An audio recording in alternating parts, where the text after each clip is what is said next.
नमस्कार दोस्तों, राउज आईएएस के डीएनएस हिंदी में आपका स्वागत है। और आज हम 18 दिसंबर 2023 के कुछ महत्वपूर्ण खबरों का विश्लेषण करेंगे जो यूपीएससी सिविल सेवा की परीक्षा के लिए महत्वपूर्ण हैं। आज के इस लेक्चर को हम आरंभ करें उससे पहले एक बार हम स्लाइड्स को देख लेते हैं कि आज हम किन खबरों को किस प्रकार से शामिल करने वाले हैं। तो देखिए, आज हम 3 खबरों को शामिल करेंगे और इन खबरों में जो हमारा पहला खबर रहेगा वो मुख्य परीक्षा के दृष्टिकोण से रहेगा। आज हम मुख्य परीक्षा के दृष्टिकोण से पहली खबर लेंगे और बाकी 2 खबरें प्रारंभिक परीक्षा के लिए रहेंगी जिनको हम बाद में देखेंगे। एक प्रयोग के तौर पर आज मैं मुख्य परीक्षा के प्रश्न को पहले कर रहा हूं। आप अपना सुझाव दीजिएगा कि ये तरीका ठीक है या फिर प्रारंभिक परीक्षा वाले प्रश्न ही पहले पढ़ाए जाएं। तो आज हम मुख्य परीक्षा के प्रश्न लेंगे जो नाभिकीय ऊर्जा से रहेगा। हम देखेंगे किस पाठ्यक्रम में यह आता है, इससे संबंधित आप देखेंगे तो विगत वर्ष में 2017 में और 2018 में बैक टू बैक इससे प्रश्न आ चुका है और आगे भी संभावनाएं इससे प्रश्न आने की बनी रहेंगी। उसके बाद इसको हम विस्तार से पढ़ेंगे, एक एक बातें समझेंगे कि क्या है नाभिकीय ऊर्जा, भारत के लिए क्या इसका महत्व है, भारत सरकार क्या प्रयास कर रही है और भारत आगे का इसमें राह क्या है, आगे का रास्ता क्या है। फिर हम देखेंगे प्रीलिम्स के लिए जो खबर वो कूनो राष्ट्रीय उद्यान से रहेगा। कूनो राष्ट्रीय उद्यान से संबंधित खबर को हम प्रारंभिक परीक्षा के रूप में लेंगे। क्या संदर्भ है, विगत वर्ष में ऐसे प्रश्न कब आए हैं और इसको पढ़ने के बाद एक अभ्यास प्रश्न आपको दिया जाएगा। उसके बाद हम देखेंगे इंडियन एक्सप्रेस पर इंडियन एक्सप्रेस के पेज नंबर 9 पर एक खबर है जो ब्लैक सी के बारे में है, काला सागर के बारे में है। तो आपको पता है कि रसिया और यूक्रेन युद्ध के कारण ये बार बार न्यूज में रह रहा है। तो आज हम ब्लैक सी के अब स्थिति के बारे में देख लेंगे। लोकेशन बेस जो भी महत्वपूर्ण बातें हैं उनको समझ लेंगे क्योंकि ऐसे प्रश्न पहले यूपीएससी पूछ चुका है प्रारंभिक परीक्षा में, संभवतः आगे भी पूछ सके, तो हम तैयार रहें इसके लिए। तो इसके लिए हम देखेंगे वैसे ही विगत वर्ष के प्रश्न, इससे संबंधित तथ्य, मैप वगैरह से भी आपको चीजें बता दी जाएंगी और एक अभ्यास प्रश्न रहेगा जिसको आप हल करने का प्रयास करिएगा। आराम से जो हम नॉलेज यहाँ पर गेन करेंगे, जो पढ़ेंगे उससे ही हल हो जाएगा। तो ये आज हमारा रूपरेखा रहेगा क्लास का और अब हम इस क्लास को आरंभ करते हैं। तो देखिए, आज हम रूपरेखा तो पहले ही हमको स्लाइड देखकर ही समझ में आ जाता है, इसलिए रूपरेखा पर बहुत समय लगाने की जरूरत नहीं। देखिए, प्रारंभिक परीक्षा के लिए कूनो राष्ट्रीय उद्यान संदर्भ के साथ देखेंगे कि क्यों न्यूज में है और क्या पढ़ना है। काला सागर संदर्भ के साथ देखेंगे कि क्यों न्यूज में है और क्यों पढ़ना है, क्या इसमें से हमें पढ़ना है। और मुख्य परीक्षा का जो रहेगा नाभिकीय ऊर्जा और नाभिकीय रिएक्टर से संबंधित विषय वस्तु क्यों न्यूज में रहा है और मुख्य परीक्षा के दृष्टिकोण से हमें इसमें क्या पढ़ना है, तो इसका पूरा हम समग्र अध्ययन करेंगे। चलिए हम पहले न्यूज पर चलते हैं। जो हमारा पहला न्यूज है द हिंदू के पेज नंबर 12 पर भी है और दैनिक जागरण के पेज नंबर 3 पर है। हमारा हमेशा ये प्रयास रहता है कि हम खबरों को, ऐसे खबरों को शामिल करें जो हमारे यूपीएससी सिविल सेवा की परीक्षा के लिए महत्वपूर्ण हो और वे खबरें इंग्लिश का जो न्यूज़पेपर रहता है उसमें भी शामिल होती हैं और जो हिंदी माध्यम के अखबार होते हैं उसमें भी शामिल होती हैं।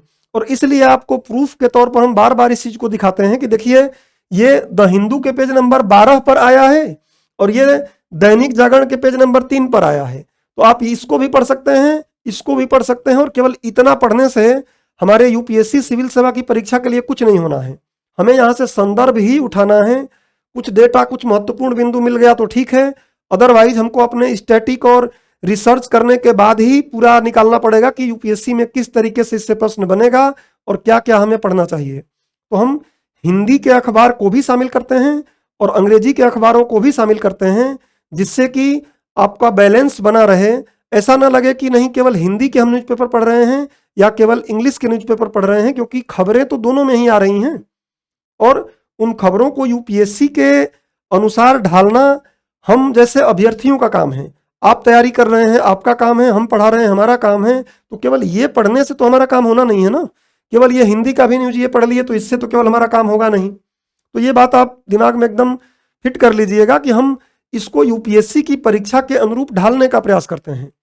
चलिए देखते हैं संदर्भ क्या है। देखिए, तो अभी जो हमारा 700 मेगावाट का दूसरा स्वदेशी परमाणु संयंत्र शुरू किया गया है, और ये कहाँ शुरू किया गया है, तो गुजरात के काकरापार में कल रविवार को इसके यूनिट 4 का उद्घाटन हुआ है, और इसलिए ये न्यूज में आया है। अखबार में उन्हीं के उसी चीजों के बारे में सब कुछ दिया हुआ है। हम इसको पूरा विस्तार से पढ़ते हैं। देखिए, सबसे पहले इसको पाठ्यक्रम से जोड़ते हैं। तो पेपर 4 जिसको हम जीएस 3 बोलते हैं, कई बार मैं बोल चुका हूं कि निबंध पहला पेपर होता है, इसलिए जीएस 3 पेपर 4 हो जाता है। बुनियादी ढांचा, इसमें ऊर्जा देखिए लिखा हुआ है, बुनियादी ढांचा में ऊर्जा टॉपिक है, उस ऊर्जा से भी जुड़ जाएगा। और उसके साथ साथ विज्ञान एवं प्रौद्योगिकी में इसी पेपर के विज्ञान एवं प्रौद्योगिकी वाला जो खंड होता है उसमें स्वदेशी तकनीकों से भी जुड़ जाएगा। ये विज्ञान एवं प्रौद्योगिकी के खंड में जो स्वदेशी तकनीकें होती हैं उससे भी जुड़ जाएगा। तो इस बात को आप ध्यान रखिएगा, इन दोनों से ही आप जोड़ सकते हैं इसको। तो ये हमारे सिलेबस की बात रही। यहाँ विज्ञान एवं प्रौद्योगिकी इसलिए लिख दिया गया है। अब, और ये इकोनॉमी में है, ध्यान रखिएगा, अर्थव्यवस्था में है ये। अब हम बात करते हैं कि विगत वर्ष में इसके प्रश्न पूछे गए। तो देखिए, भारत में नाभिकीय विज्ञान और प्रौद्योगिकी की समृद्धि और विकास का विवरण प्रस्तुत कीजिए। पूरा विवरण आपको इसमें बताना था। और उसके बाद भारत में तीव्र प्रजनक रिएक्टर, जिसको फास्ट ब्रीडर रिएक्टर बोलते हैं, आज देखेंगे हम इसको। तो तीव्र प्रजनक रिएक्टर कार्यक्रम का क्या लाभ है, उत्तर 250 शब्दों में 15 अंक में देना था 2017 में। 2018 में क्या आया कि ऊर्जा की बढ़ती हुई जरूरत, आपको पता है कि ऊर्जा की जरूरत, डिजिटलीकरण बढ़ रहा है, औद्योगिकरण भी बढ़ेगा, तमाम प्रकार से अभी ऊर्जा की आवश्यकता महसूस हो रही है। और इस ऊर्जा की आवश्यकता को पूरा करने के लिए किस तरीके से नाभिकीय ऊर्जा कार्यक्रम भारत का योगदान दे सकता है, इस पर यह प्रश्न पूछा था। तो बोला है कि ऊर्जा की बढ़ती हुई जरूरतों के परिप्रेक्ष्य में क्या भारत को अपने नाभिकीय ऊर्जा कार्यक्रम का विस्तार करना जारी रखना चाहिए। क्यों, तो आपको पता है कि इसके जो अनुभव रहे हैं वो बहुत खराब रहे हैं वैश्विक। चेरनोबिल का आप घटना पढ़े होंगे कि चेरनोबिल में किस तरीके से त्रासदी हुई इससे। जापान में आप देखेंगे कि जापान में किस तरीके से त्रासदी हुई। तो उस त्रासदी को देखते हुए प्लस इसके नुकसान को देखते हुए, क्योंकि रेडियो एक्टिव चीज होती है ये, रेडियो एक्टिव पदार्थों से ये निर्माण किया जाता है, तो इसके बहुत से नुकसान भी होते हैं। और इसलिए ये क्वेश्चन मार्क लगाकर पूछ रहा है कि क्या भारत को अपना ये कार्यक्रम का विस्तार जारी रखना चाहिए। नाभिकीय ऊर्जा से संबंधित तथ्यों तथा भयों की विवेचना कीजिए कि नाभिकीय ऊर्जा से क्या फायदा है और क्या इससे डर है, क्या चुनौतियां हैं, इन पर हमें बात करना था। तो ये तो बैक टू बैक 2 साल प्रश्न पूछा, और अभी भी काफी महत्वपूर्ण ये मुद्दा हो जाता है। तो अब हम इसको सबसे पहले तो ये समझें कि नाभिकीय ऊर्जा क्या है। देखिए, मैं बेसिक से चीजों को उठाऊंगा, लेकिन अगर इसको आप क्लास में पढ़ते होंगे तो 1.5-2 घंटे का अपने आप में ये क्लास बन जाता है। हम इसको एज अ समसामयिक विषय के तौर पे पढ़ रहे हैं, करंट अफेयर्स के तरफ से पढ़ रहे हैं। तो मैं कोशिश तो पूरा करूंगा मैक्सिमम चीजों का समावेश करने के लिए। बाकी कुछ फैक्ट और कुछ बेसिक बातें आपको डेफिनेटली पहले से पता होगा। देखिए, नाभिकीय ऊर्जा, सबसे पहले बात आती है कि नाभिकीय ऊर्जा है क्या। तो नाभिकीय ऊर्जा क्या है, देखिए, नाभिकीय ऊर्जा मतलब यह है कि नाभिक, आपको पता है कि कोई भी जो पदार्थ बना हुआ है, वो पदार्थ का, आपको पता है कि कोई पदार्थ है तो उसके अंदर क्या रहेगा, बहुत से अणु हैं। पदार्थ के अंदर बहुत से अणु हैं, और अणु का परमाणु होता है। प्रत्येक अणु के अंदर परमाणु है, और उस परमाणु को अगर जूम करके देखेंगे तो उस परमाणु में क्या है, एक नाभिक है। और इस नाभिक में 2 चीजें होती हैं, प्रोटॉन और न्यूट्रॉन। और नाभिक के चारों ओर कक्षाओं में कौन घूमता है, इलेक्ट्रॉन। हम बात कर रहे हैं नाभिक की। तो ये है नाभिक। अगर तत्व की संरचना बड़ी रहेगी, जिसको आप परमाणु क्रमांक, परमाणु भार बोलते हैं। तत्व की संरचना अगर बड़ी है तो उसका नाभिक भी बड़ा रहेगा, तत्व की संरचना अगर छोटी है तो उसका नाभिक भी छोटा रहेगा। तो यहाँ पे बात ये हो रही है कि अगर ये नाभिक, मान लीजिए यहां से हमने नाभिक ये निकाल लिया, अब अगर दो छोटे छोटे नाभिक, एक नाभिक 1 है और ये नाभिक 2 है, दो छोटे छोटे या दो से अधिक छोटे छोटे नाभिक जुड़ने के बाद अगर किसी प्रक्रिया से जुड़कर एक बड़ा नाभिक बना देते हैं तो इसको हम क्या बोलते हैं? दो नाभिकों के जुड़ने के बाद जो नया नाभिक बन रहा है, इस प्रक्रिया को हम क्या बोलते हैं? कि ये नाभिकीय संलयन है। इसको हम बोलते हैं कि नाभिक क्या हो रहे हैं? आपस में जुड़ रहे हैं। तो यही बात यहां लिखा गया है कि नाभिकीय संलयन तथा नाभिकीय विखंडन। अब देखिए इसमें ऊर्जा प्राप्त होती है, इसमें बहुत ज्यादा ऊर्जा प्राप्त होती है। नाभिकीय संलयन अगर हम करेंगे दो नाभिकों का, हालांकि ये तो अभी पॉसिबल हो ही नहीं पा रहा है। जैसे मान लीजिए हाइड्रोजन, मैं एक अगले पेज पे आता हूं। हाइड्रोजन बहुत छोटा नाभिक इसका होता है। अगर 2-4 हाइड्रोजन एक साथ मिलकर आप देखेंगे हीलियम और बाकी चीजें और बनाएंगे, और भारी भारी पदार्थ ऐसे बनाते रहेंगे ये, तो इनके बनाने से, इनके जुड़ने से क्या होता है? बहुत बड़ी मात्रा में ऊर्जा निर्गत होती है, बहुत अधिक मात्रा में ऊर्जा निकलती है। तो इसको हम बोलेंगे कि ये नाभिकीय संलयन हो रहा है और इससे बहुत ऊर्जा निकलती है। सूर्य में यही प्रक्रिया हो रही है। सूर्य में, सूर्य के ऊर्जा का स्रोत यही है, नाभिकीय संलयन हो रहा है, विखंडन भी वहां हो रहा है। विखंडन क्या होता है? जैसे यूरेनियम ले लीजिए, यूरेनियम काफी, जैसे 92 और ये 235 यहाँ ले लीजिए, 235 इसका परमाणु भार होता है। तो ये काफी भारी नाभिक है। अब एक भारी नाभिक पर न्यूट्रॉनों की बौछार करके अगर इसको छोटे छोटे दो या दो से अधिक नाभिकों में तोड़ देते हैं तो इस प्रक्रिया को हम बोलते हैं कि ये नाभिकीय क्या है? विखंडन है। ये नाभिकीय विखंडन हो रहा है और इस प्रक्रिया में भी ऊर्जा निर्मुक्त होती है। इस प्रक्रिया में भी ऊर्जा निर्मुक्त होती है। इस को हम क्या बोलते हैं? नाभिकीय विखंडन से प्राप्त ऊर्जा। और ये आज संभव है, बहुत पहले संभव हो गया था। आपको पता है कि अमेरिका बहुत इस पे कोशिश किया, शुरू में उसने ऐसे सपने भी विश्व को दिखा दिया था कि पूरे विश्व को ऊर्जा की अब कोई कमी नहीं होगी। लेकिन इसके सब एक चुनौतियां जो आई, इसके सामने जो चुनौतियां आई, जो इससे समस्याएं पैदा हुई, चेरनोबिल जो बताया मैं, जापान में, और भी ऐसी बहुत सी घटनाएं हुई हैं अलग अलग देशों में। तो उसके बाद लगभग सभी देश क्या करने लगे? इस से ऊर्जा निर्माण की प्रक्रिया को छोड़ने लगे, अपना हाथ पीछे खींचने लगे। जापान आप देखेंगे वो भी हाथ पीछे खींचने लगा है। अब वो न्यूक्लियर रिएक्टर से पूरी तरीके से दूर होना चाहता है। खैर, तो ये नाभिकीय विखंडन और ये नाभिकीय संलयन, अगर ये आप समझ गए तो देखिए यही बोल रहा है कि नाभिकीय ऊर्जा क्या है। कोई पूछेगा तो बोलेंगे नाभिकीय संलयन तथा नाभिकीय विखंडन से प्राप्त होने वाली ऊर्जा को नाभिकीय ऊर्जा कहते हैं। दो या दो से अधिक छोटे छोटे नाभिकों के जुड़ने से, जो संलयन बोलते हैं, और एक बड़े नाभिक के दो या दो से अधिक नाभिकों में टूटने की प्रक्रिया से उत्पन्न ऊर्जा को हम क्या बोल देते हैं? नाभिकीय ऊर्जा। दो या दो से अधिक छोटे छोटे नाभिकों का आपस में जुड़कर एक बड़े नाभिक में रूपांतरित होने की प्रक्रिया क्या है? नाभिकीय संलयन। अभी यहां बता दिया मैं आपको, इस जगह पे अभी मैंने बताया कि दो छोटे छोटे अगर नाभिक जुड़ के, हाइड्रोजन के नाभिक जुड़ जुड़ के बड़ा नाभिक एक बना रहे हैं तो ये संलयन है। और एक अगर टूट के दो या से अधिक नाभिक बना रहा है तो उसको हम बोलते हैं कि विखंडन है। यही बात लिखा है कि किसी एक बड़े नाभिक का टूटकर दो या दो से अधिक छोटे छोटे नाभिकों में विभक्त होने की प्रक्रिया नाभिकीय विखंडन कहलाती है। तो जनरल परिचय हो गया कि नाभिकीय ऊर्जा क्या है। नाभिकीय ऊर्जा प्राप्त करने के लिए हमको नाभिकीय संलयन या नाभिकीय विखंडन कराना है, और यह भी प्रक्रिया इतनी आसान नहीं है। इसके लिए हमको रेडियोएक्टिव पदार्थ की जरूरत पड़ती है। यूरेनियम, थोरियम, रेडियम, ऐसे हमको रेडियोएक्टिव पदार्थों की जरूरत पड़ती है, और उनको फिर एनरिच करना पड़ता है उस लेवल पर कि जिससे उसमें रिएक्शन हो सके।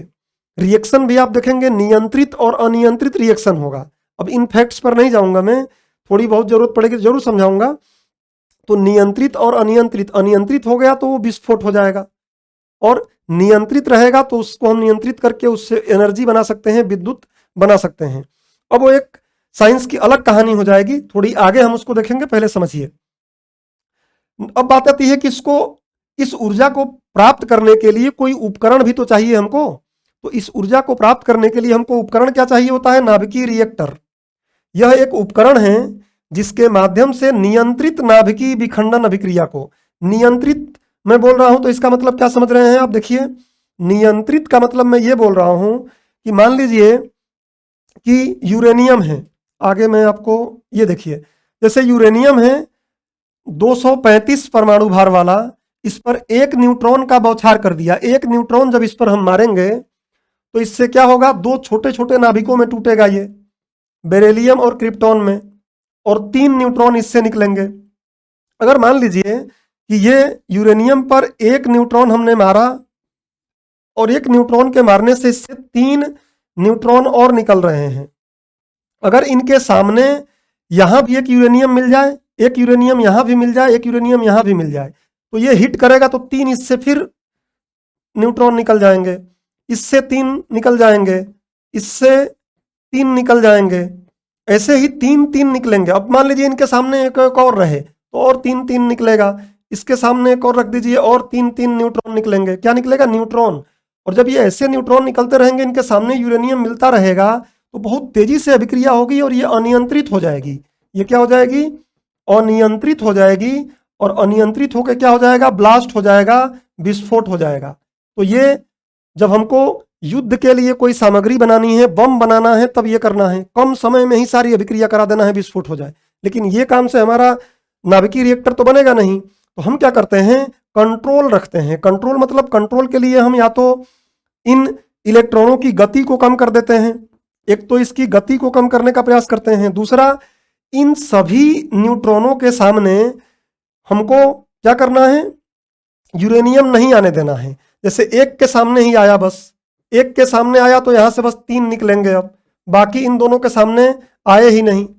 ऐसे ही यहाँ पे एक के सामने आए, बाकी दोनों के सामने आए ही नहीं यूरेनियम। तो इस तरीके से हमको कंट्रोल करना है, जैसे कि हर बार क्या हो जाए, जैसे 3 यहाँ निकले, ऐसे आगे जा रहे हैं, तो मतलब एक लिमिटेड, जैसे मान लीजिए रेट बना लीजिए कि 200 यूरेनियम को तोड़ रहा है और इस तरीके से आगे हम कर रहे हैं कि 200 200 200, इसी तरीके से न्यूट्रॉन निकल के कंट्रोल रह रहा है, वो अनियंत्रित नहीं हो रहा है। तो हमको नियंत्रित अभिक्रिया करानी पड़ती है, अनियंत्रित नहीं।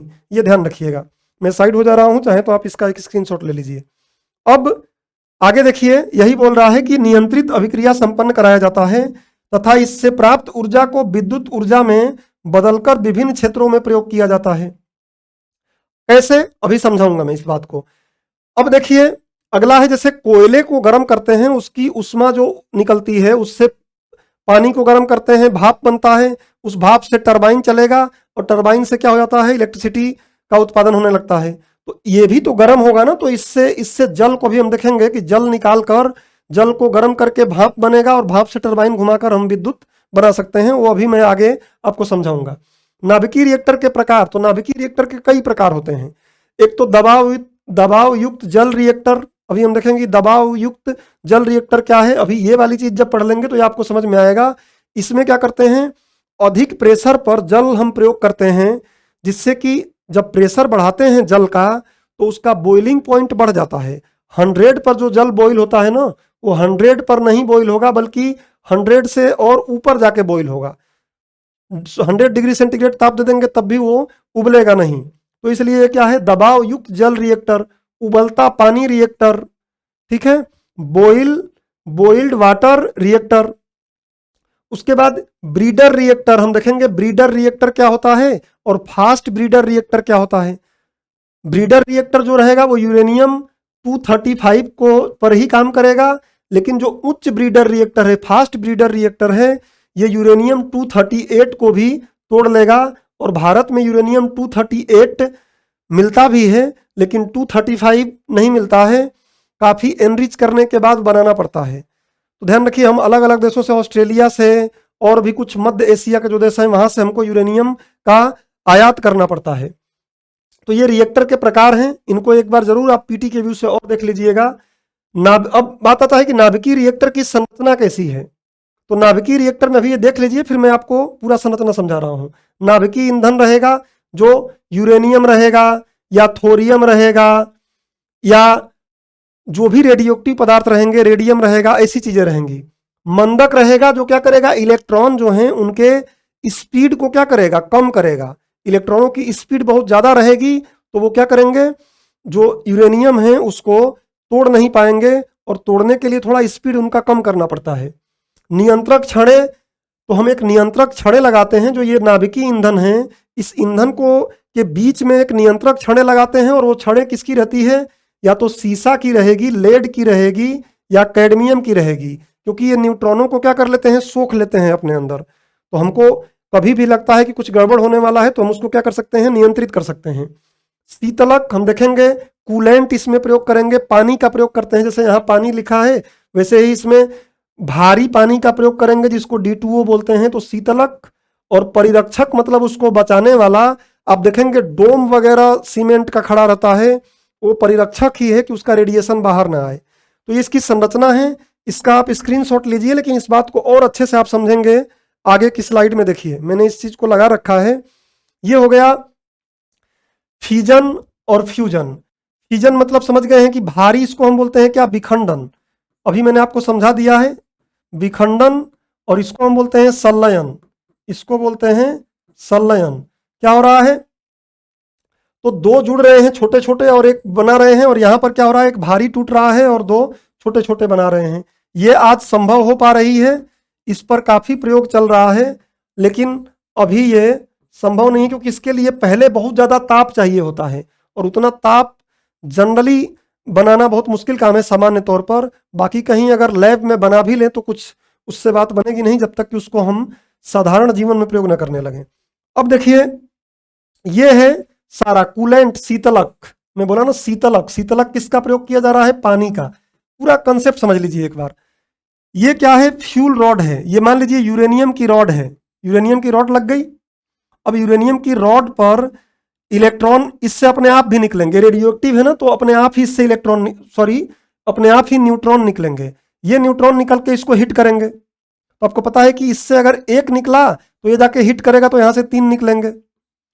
फिर आप देखेंगे कि ये जाके इसको हिट करेगा, इस तरीके से इसमें रिएक्शन शुरू हो जाता है। इसके लिए जरूरी है कि जो यूरेनियम हमारा रॉड रहे वो क्या रहे, काफी एनरिच रहे, काफी उच्च तरीके से संवर्धित रहे, उच्च संवर्धित रहे। मैं कलर बदल लूं इस पर तो आपको ज्यादा क्लियर समझ में आएगा, उच्च संवर्धित रहे। तो फ्यूल रॉड है, ये है नियंत्रक छड़े, कंट्रोल रॉड ऊपर है, जब जरूरत पड़ेगा तब उतना नीचे गिरा देंगे। जैसे यहां से जो निकल रहा होगा ना न्यूट्रॉन, इस न्यूट्रॉन को यही सोख जा रहे हैं, यहां पर यूरेनियम के पास नहीं आ रहा है ये, नहीं तो यहां आके ये भी क्या करते हैं, अनकंट्रोल कर देते हैं। तो नियंत्रक रॉड है, ये सील्डिंग की गई है, ये पूरी सील्डिंग की गई है, यहीं पे डोम बना देते हैं ऊपर से।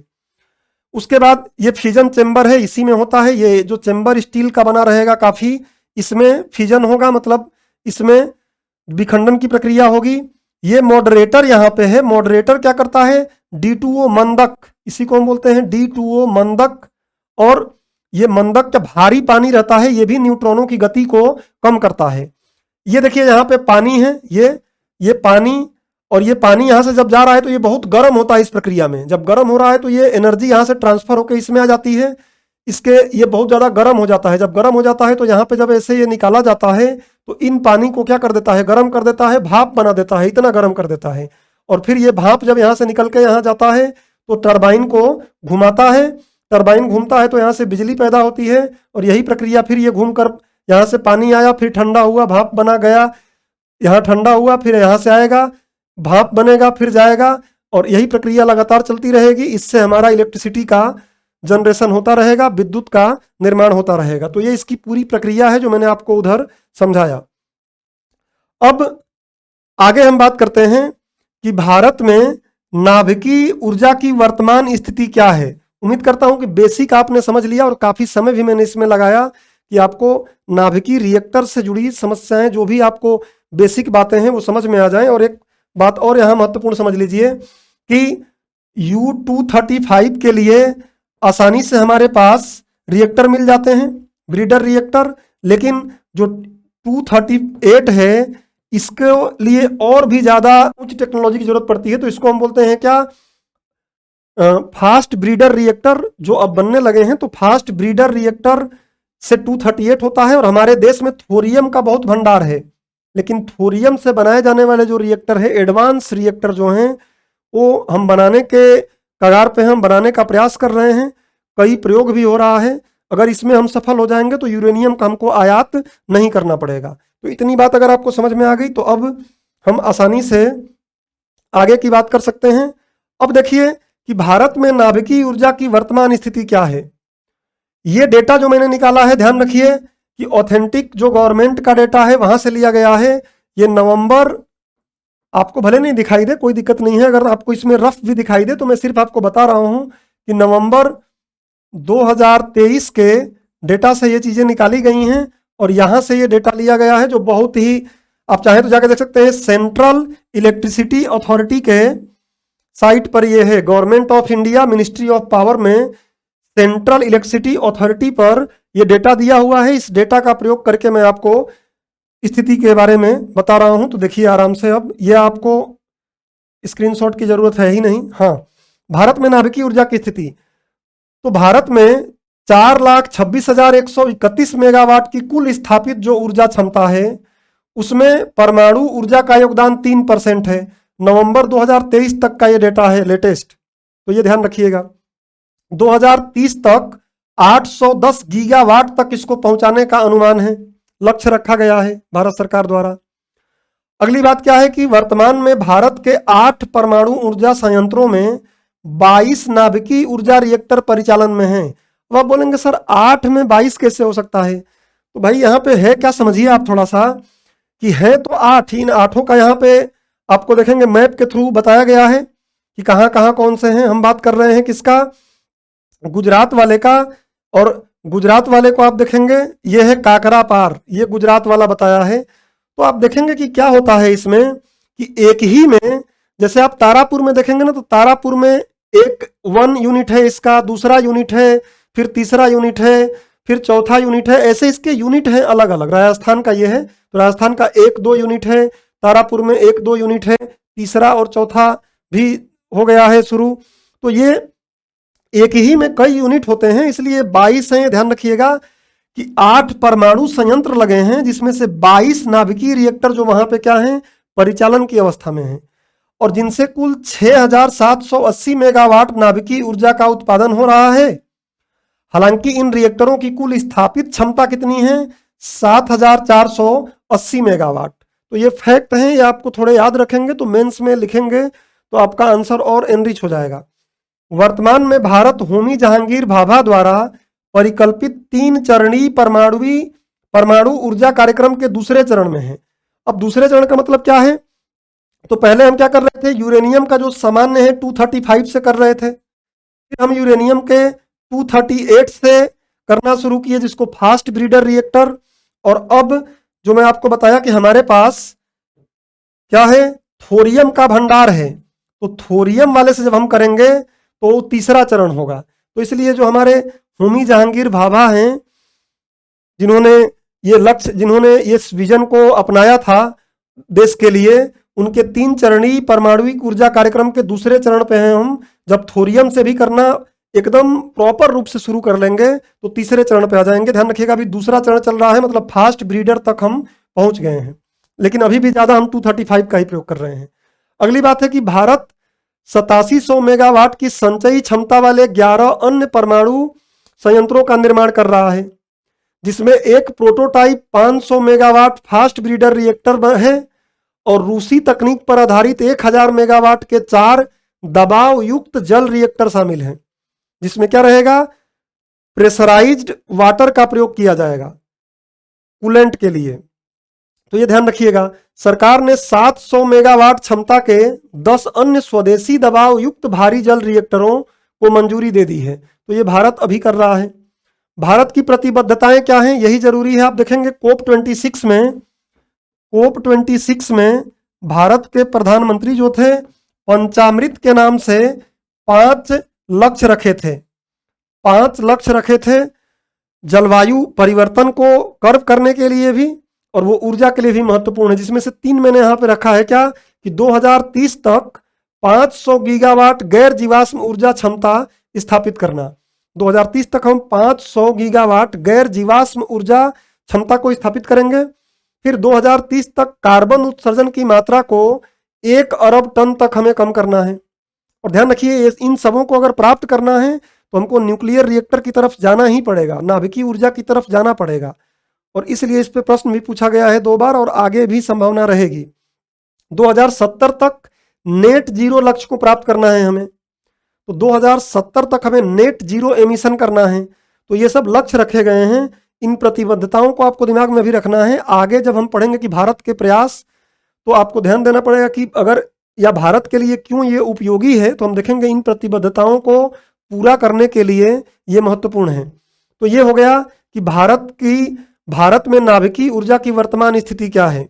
ये आप एक बार स्क्रीनशॉट ले लीजिए, यहाँ पे डेटा भी आपको मिल गया, कुछ प्रतिबद्धताएं भी मिल गई।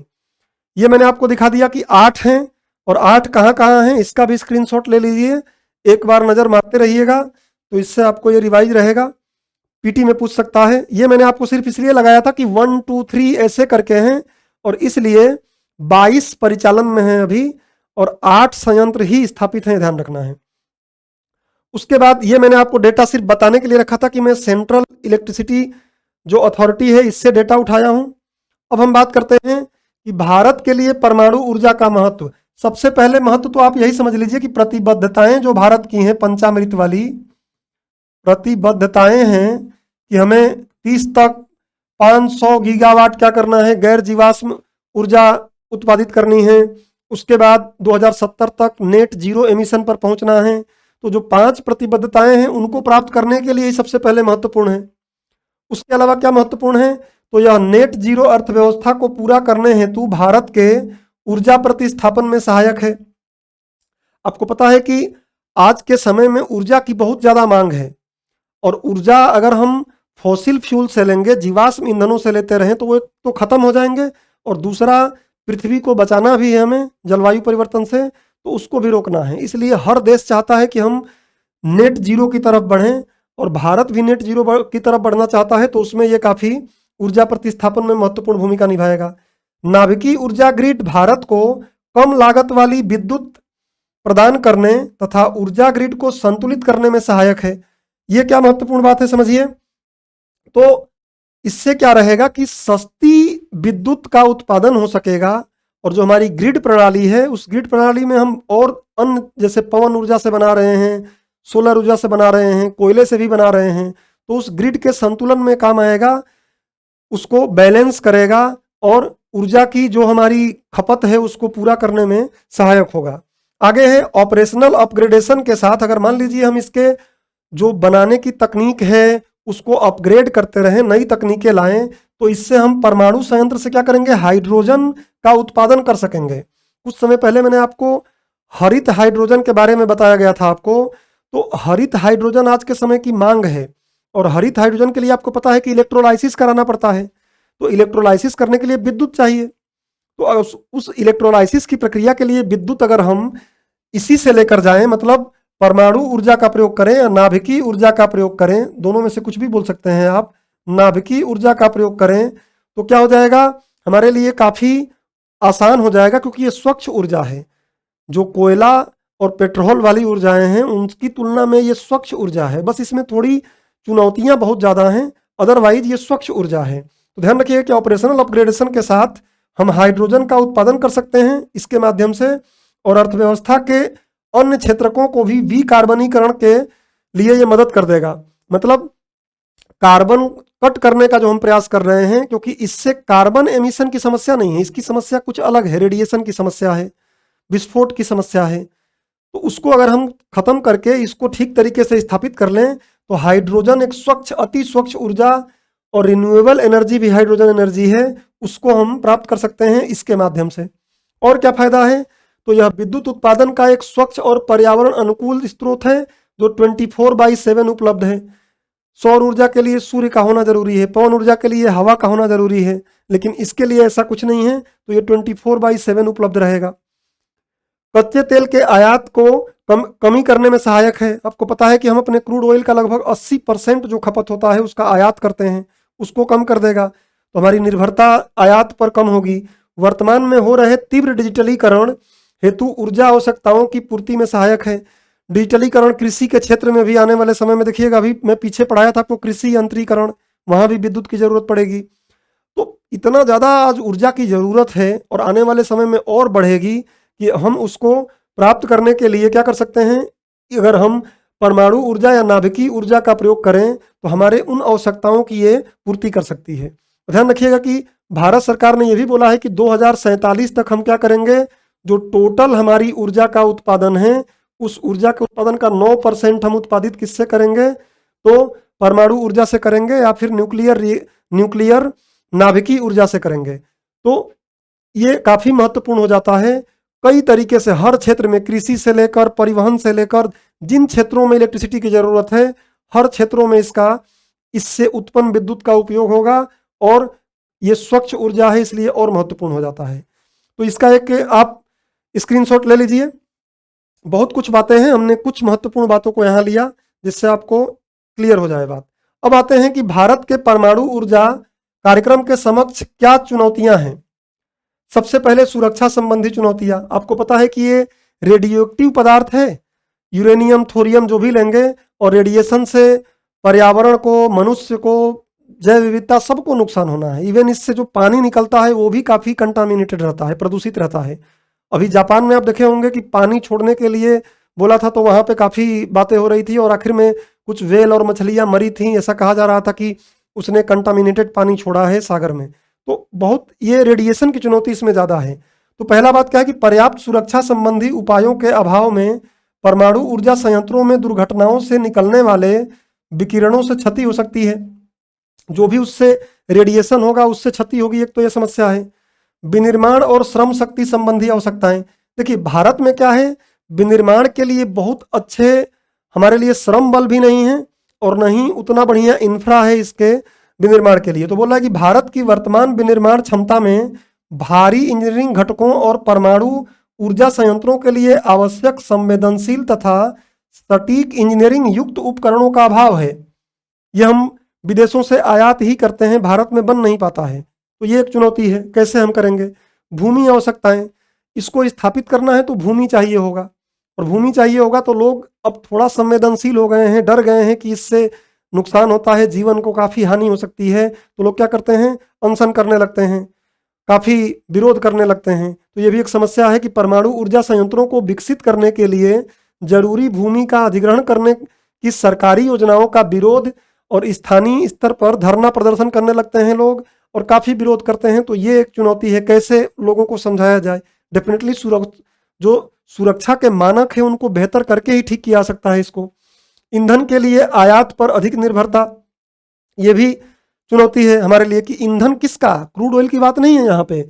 यूरेनियम का हम क्या करते हैं, इंपोर्ट करते हैं। यूरेनियम इंडिया में उतना है भी नहीं। U-38 जरूर है, फास्ट ब्रीडर में काम करेगा, लेकिन एनरिचमेंट करने की प्रोसीजर बहुत दिक्कत हो जाती है। कई 1000 टन लेंगे तो कुछ ग्राम उसमें से यूरेनियम सही मिलता है। अयस्क आप पढ़ते होंगे केमिस्ट्री में, तो बहुत ज़्यादा मात्रा में अयस्क लेंगे तब जाके कुछ ग्राम उसमें से एनरिच कर पाते हैं यूरेनियम को। तो हमारे पास इसके लिए प्रयुक्त ईंधन नहीं है। थोरियम जरूर है, लेकिन अभी उस प्रकार के जो रिएक्टर हैं उन रिएक्टरों को हम पूर्ण तरीके से, ठीक तरीके से बना नहीं पाए हैं, जो 3 चरण में आपको भाभा जी क्या बताया, ध्यान रखे होंगे। भारत वर्तमान में परमाणु वैज्ञानिकों और इंजीनियरिंग की, आपको पता है कि भारत में जो इंजीनियर भी हैं वो ज़्यादा अलग अलग क्षेत्रों में ज़्यादा इंजीनियरिंग कर रहे हैं। चाहे वो आप देखेंगे तो मैकेनिकल में, उसके अलावा इलेक्ट्रॉनिक कम्युनिकेशन में। लेकिन इन क्षेत्रों में, परमाणु ऊर्जा के क्षेत्र में जो वैज्ञानिक हैं और जो इंजीनियरिंग के विद्यार्थी हैं उनकी भी क्या है, श्रम बल की काफ़ी कमी है। तो ये सारी भारत के समक्ष चुनौतियां हैं। अगर प्राप्त करना है इस लक्ष्य को तो इन चुनौतियों को हमें क्या करना पड़ेगा, क्रमशः या चरणबद्ध तरीके से समाप्त करना पड़ेगा। इसका एक स्क्रीनशॉट ले लीजिए आप। अब आगे बढ़ते हैं कि भारत सरकार ने क्या प्रयास किया है। तो भारत सरकार कई प्रयास किया है। देखिए, परमाणु ऊर्जा अधिनियम में संशोधन किया है, ये आप आराम से देख भी सकते हैं, ताकि सार्वजनिक क्षेत्र की कंपनियों के संयुक्त उद्यमों को परमाणु ऊर्जा से संबंधित परियोजनाएं स्थापित करने में सक्षम बनाया जा सके। तो भारत सरकार अपने जो इससे संबंधित नियम कानून है उसमें बदलाव कर रहा है, जिससे कि स्थापित करने की प्रक्रिया क्या हो जाए, आसान हो जाए। उसके बाद सक्रिय प्रशासन तथा प्रगति पोर्टल, तो आपको पता ही होगा कि प्रगति पोर्टल से पीएम के नेतृत्व में ही क्या होता है, सचिवों की मीटिंग होती है और सारी चीजें देखा जाता है। तो इस तरीके से क्या है, सक्रिय प्रशासन और प्रगति प्लेटफॉर्म के सामयिक कार्यान्वयन की सहायता से परमाणु ऊर्जा से जुड़ी हुई परियोजनाओं की निगरानी में सुधार हुआ है अभी पहले से। परमाणु क्षति के लिए नागरिक दायित्व, जो CLND बोलते हैं हम, परमाणु क्षति के लिए नागरिक दायित्व अधिनियम और भारतीय परमाणु बीमा पुल के निर्माण से संबंधित मुद्दों का समाधान किया गया है भारत सरकार द्वारा। तो ये भी एक अच्छा कदम है। अगला क्या है, परमाणु प्रौद्योगिकी के क्षेत्र में प्रशिक्षण के लिए वैश्विक परमाणु ऊर्जा साझेदारी केंद्र की स्थापना की गई है। आपको पता है कि NSG से हमको ईंधन प्राप्त, NSG एक ग्रुप है, नॉन सप्लायर ग्रुप, जहां से ईंधन आयात करने में प्रॉब्लम हो रही थी, लेकिन अभी तो कहीं ना कहीं ये चीज़ें ठीक हैं। तो इसका सदस्य भी अभी हम नहीं हैं, अभी ध्यान रखिएगा। एक बार चेक जरूर कर लीजिएगा कि इसका हम सदस्य बन पाए हैं या नहीं बन पाए हैं। जहां तक उम्मीद है कि आप देख लीजिएगा, थोड़ा मैं कंफ्यूज हो रहा हूँ, शायद इसकी सदस्यता हमको मिल भी गई है और नहीं भी मिली है, तो हमको प्रॉपर यहाँ से चीज़ें अब मिलती हैं, उतना विरोध नहीं होता है। जो 1, 2, 3 डील हुई थी, आपको पता है, अमेरिका के साथ मनमोहन सिंह के प्रधानमंत्रित्व काल में 2005 के आसपास, तो ये सब चीज़ें तो फिर भी सुधार हो गया है। अगला है जो इंटरनेशनल एजेंसी है IAEA के सुरक्षा उपायों के तहत, ये सुरक्षा उपाय जो सुझाती है, देशों के साथ ईंधन आपूर्ति अनुबंध किए हैं भारत द्वारा, और घरेलू स्रोतों से ईंधन आपूर्ति में भी अब वृद्धि की जा रही है। तो कैसे भी करके इसका जो फ्यूल है उसको हम बढ़ा रहे हैं, और इस एजेंसी जो इंटरनेशनल एजेंसी है, इसके सुरक्षा उपायों के तहत ही हम देशों से क्या कर रहे हैं, अनुबंध भी कर रहे हैं आपूर्ति के लिए। दुनिया का पहला थोरियम आधारित परमाणु संयंत्र भवनी तमिलनाडु के कलपक्कम में स्थापित किया जा रहा है। वो तीसरा चरण जो होता है कि थोरियम से होने लगेगा तो बात ही हमारे लिए बहुत आसान हो जाएगी। और कामिनी भी क्या है, एक प्रायोगिक थोरियम संयंत्र है जो पहले से ही कलपक्कम में मौजूद है। तो इस पर काफ़ी कार्य हो रहा है। देखिए कब तक ये फुल फ्लेज में ऑपरेशनल हो पाता है। तो ये भारत सरकार के प्रयास हैं, इसका भी स्क्रीनशॉट ले लीजिए। अब आते हैं आगे का राह या आगे का रास्ता क्या हो, वे फॉरवर्ड। वे फॉरवर्ड अपने आप भी आप सोच सकते हैं कि क्या होना चाहिए, क्योंकि जितनी भी इसमें चुनौतियां, उन चुनौतियों का समाधान करना है। पहले क्या है कि संयंत्र के आसपास रेडियोधर्मी रोधी, मतलब रेडियो एक्टिव जो रेडिएशन होगा उसको रोकने के लिए बंकरों का निर्माण किया जाए। एक शर्त के रूप में ये बना दिया जाए कि जब भी बनेगा तो वहां पे आसपास बंकर बनाया जाए, जिससे कि कभी ऐसा कुछ होता है तो लोग वहां पे सुरक्षित रह सकें, जिससे कि वहां के लोगों में भी कॉन्फिडेंस आए, जिससे वो विरोध न करें, भूमि अधिग्रहण का विरोध न करें। तो ये उनके अंदर कॉन्फिडेंस लाने का भी और मानव जीवन को बचाने का प्रयास किया जाए। तो एक तो ये शर्त लगा देनी चाहिए। जैसे आप देखेंगे कि दूसरा चीज है कि उनको प्रशिक्षण देना चाहिए कि किस तरीके से उससे बचना है। उससे रेडिएशन से बचने के लिए लेड शीशे का वस्त्र पहनते हैं लोग, या फिर कैडमियम मतलब कैडमियम से एनरिच्ड हुआ कपड़ा पहनते हैं। तो ऐसा कुछ चीजें जागरूकता फैलानी चाहिए। जैसे कि जो भोपाल की गैस त्रासदी हुई थी उस समय अगर लोगों को अवेयरनेस होती तो वो क्या करते, कम से कम गीला कपड़ा ही नाक के पास रखते, लेकिन अवेयरनेस नहीं थी। तो ऐसे प्रशिक्षण भी देना जरूरी है। देखिए रेडियोधर्मी अपशिष्टों के प्रभावी प्रबंधन के लिए अपनाई जाने वाली संरचित योजना में विवरण, पृथक्करण, प्रबंधन, उपचार, कंडीशनिंग और निगरानी शामिल होनी चाहिए। तो ये सारी चीजें आप देख सकते हैं कि किस तरीके से रेडिएशन को हटाना है, वहां पे जो कचरा निकलेगा उस कचरा का कैसे प्रबंधन करना है, ये सारा काम करना है। फिर परमाणु ऊर्जा को बढ़ावा देने के लिए कार्य योजनाओं का मसौदा तैयार करते समय सुरक्षा, लागत और दक्षता सुनिश्चित करना चाहिए।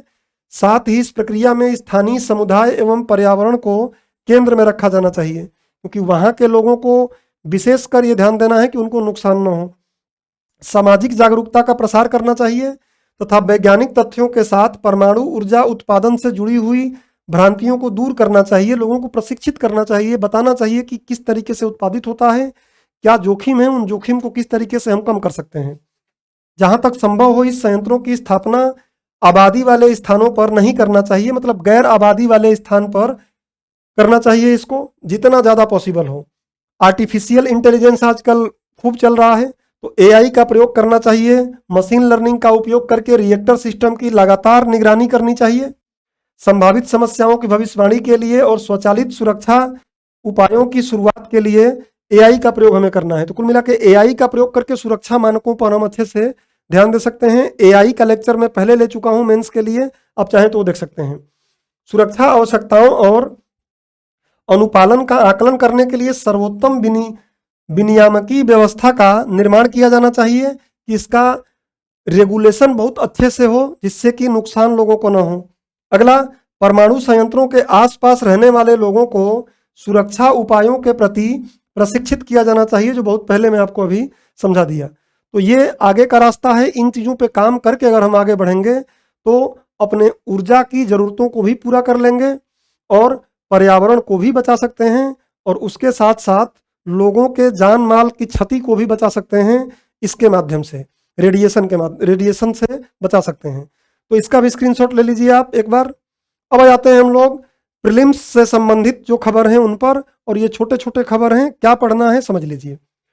सबसे पहले तो देखिए, ये दैनिक जागरण के पेज नंबर 6 पर आया है और ये इंडियन एक्सप्रेस के पेज नंबर 6 पर आया है। तो मैं दोनों ही न्यूज़पेपर का कटिंग इसलिए लगाता हूं कि आपको कॉन्फिडेंस रहे कि हाँ, हम हिंदी में जो पढ़ते हैं वो इंग्लिश में भी वही आता है। ऐसा नहीं कि इंग्लिश में कुछ अलग से बहुत ज़्यादा आ जाता है।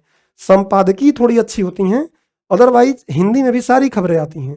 पढ़ने का तरीका बदलना है। तो कूनो जो राष्ट्रीय उद्यान है, उसमें क्या किया गया आपको पता है कि कुछ समय पहले जो कॉलर लगाई गई थी रेडियो डिटेक्शन के लिए, उसके कारण घाव बन गया था। टाइगर जो वहाँ पे छोड़े गए थे नामीबिया और अफ्रीका से लाके, तो उन टाइगरों पर जब घाव बन गया था, मौत भी हुई थी कुछ की, तो उनको एक बाड़े में बंद कर दिया गया था सुरक्षा के दृष्टिकोण से। अब फिर उनको क्या किया गया है, तो एक कूनो फेस्टिवल होता है, उस फेस्टिवल के दौरान उसमें से 2 को छोड़ दिया गया है पूरे पार्क में, पूरे उद्यान में घूमने के लिए, जिससे कि लोग जो वहाँ जा रहे हैं वो भी देख सकें इसको। और ऐसा कहा जा रहा है कि धीरे धीरे बाकी जो हैं उन सबको भी छोड़ दिया जाएगा। और अभी जो छोड़े गए हैं उनका नाम, दोनों नर चीते हैं, वायु और अग्नि, ऐसे सबका नाम दिया गया है। इस अगर आप ये दैनिक जागरण के पेज पर जाके पढ़ेंगे तो सबका नाम इसमें बताया हुआ है कि सबका कुछ ना कुछ नाम दिया गया है, नर चीतों का और मादा चीतों का। तो 2 चीतों को इसमें से छोड़ा गया है, इसलिए ये खबर में है। हमें कॉन्टेक्स्ट समझ में आ गया कि नामीबिया साउथ अफ्रीका से हम मंगाए थे, उनको घाव हुआ, जो रेडियो कॉलर लगाया गया था उनका, इसलिए उनको बाड़े में बंद किया गया। और फिर उनको कूनो राष्ट्रीय कूनो फेस्टिवल है उसके दौरान 2 को उसमें से छोड़ दिया गया है उद्यान में घूमने के लिए, जिससे कि सफारी में भी लोग उसको देख सकें। और उसके बाद क्रमशः धीरे धीरे बाकियों को भी छोड़ा जाएगा, ये संदर्भ है। अब हम इसमें कूनो राष्ट्रीय उद्यान के बारे में पढ़ लेते हैं। देखिए, पीटी 2017 में प्रश्न आया है। इसमें कूनो पालमपुर वन्य जीव अभ्यारण्य है, ये अलग है, ध्यान रखिएगा। हम कूनो के बारे में बात कर रहे हैं। तो कूनो राष्ट्रीय उद्यान, नामकरण इसका क्यों हुआ है, तो कूनो नदी राष्ट्रीय उद्यान से होकर बहती है, इसलिए इसका नाम है कूनो नेशनल पार्क या नेशनल राष्ट्रीय उद्यान। इस पार्क में खेमचा झील भी स्थित है, एक झील है जिसका नाम है खेमचा, इसी में है। अब बात आती है कि परिचय थोड़ा इसका देखते हैं। तो इसकी स्थापना 1981 में मध्य प्रदेश के श्योपुर और मुरैना जिले के संयुक्त क्षेत्र में एक वन्य जीव अभ्यारण्य के रूप में की गई थी। ये आपको पता है कि वन्य जीव अभ्यारण्य, राष्ट्रीय उद्यान, ये अलग अलग संरक्षण के क्षेत्र होते हैं। तो पहले इसको वन्य जीव अभ्यारण्य के रूप में किया गया और 2018 में इसे राष्ट्रीय उद्यान का दर्जा दे दिया गया। कूनो राष्ट्रीय उद्यान मध्य प्रदेश की विंध्यन पहाड़ियों में स्थित है। तो ये इसके परिचय हो गए। प्रमुख वनस्पति इसमें कौन सी हैं, तो खैर है, अक्सर आप कत्था खैर सुनते होंगे, सलाई, करथई, ऐसे वृक्ष हैं। इस उद्यान के आसपास के क्षेत्र में सहरिया जनजाति रहती है। मध्य प्रदेश की जनजाति है सहरिया जनजाति। इस पर भी एक बार पीटी में पहले प्रश्न पूछा गया है, ध्यान रखिएगा। सहरिया अगरिया, तो सहरिया जनजाति इसके आसपास के क्षेत्रों में रहती है।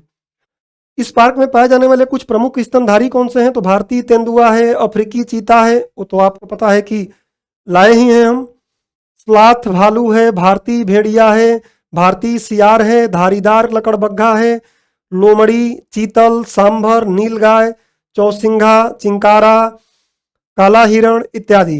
तो ऐसे कुछ जीव हैं। कभी आपको ऐसे राष्ट्रीय उद्यान में पूछ लेगा कि इस राष्ट्रीय उद्यान में कौन सा जीव पाया जा सकता है, तो थोड़ा सा फैक्ट के तौर पर याद कर लीजिएगा।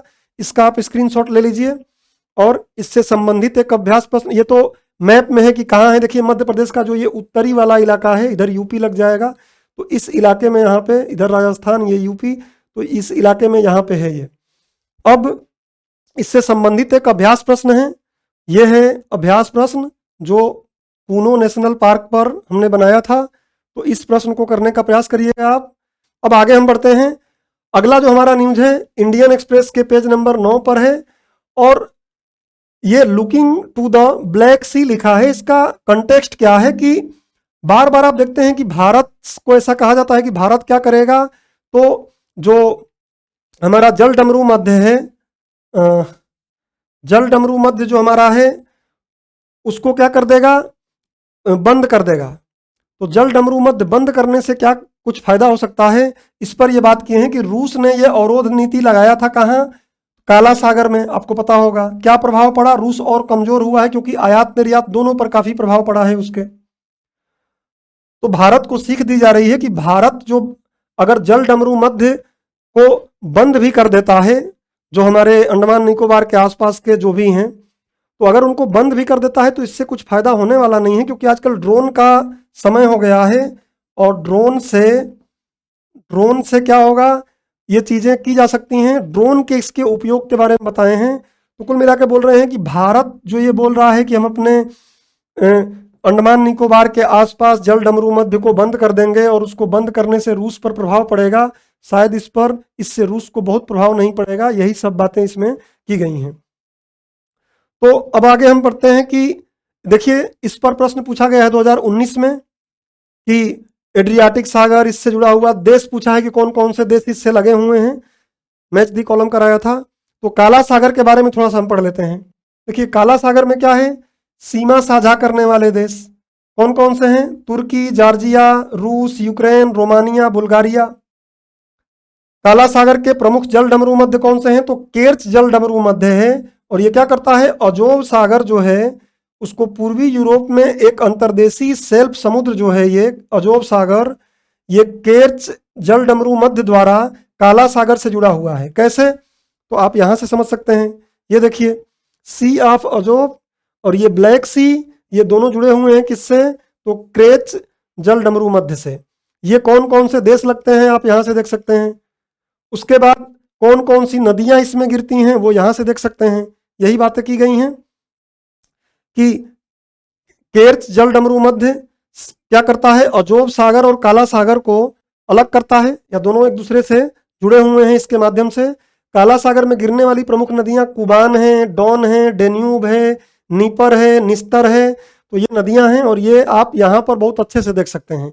ये नदियां आप देखेंगे, ये है डॉन, ये है कुबान, ये है निस्तर, ये है डेन्यूबे। तो ये सारी नदियां इसमें आके गिरती हैं, ध्यान रखिएगा। ये हो गया, और ये कौन कौन से देश लगते हैं ये देख सकते हैं। इसका भी स्क्रीनशॉट ले लीजिए और इसका भी स्क्रीनशॉट ले लीजिए। अब इससे संबंधित एक अभ्यास प्रश्न है, इसको आप हल करने का प्रयास करिएगा। इससे प्रश्न आपका आराम से हल हो जाएगा जो हमने पढ़ा है, और भी जो हमने महत्वपूर्ण तथ्य था उसको इसमें शामिल कर लिया है। तो इसको पढ़ने के बाद आप आराम से इसको हल कर सकते हैं। आज का लेक्चर इस तरीके से हमारा कंप्लीट होता है। अगले लेक्चर में हम लोग मिलेंगे, तब तक पढ़ते रहिए। राउज आईएएस के डीएनएस से जुड़े रहें, आपको हिंदी माध्यम के लिए बेहतर खबरें मिलती रहेंगी। धन्यवाद।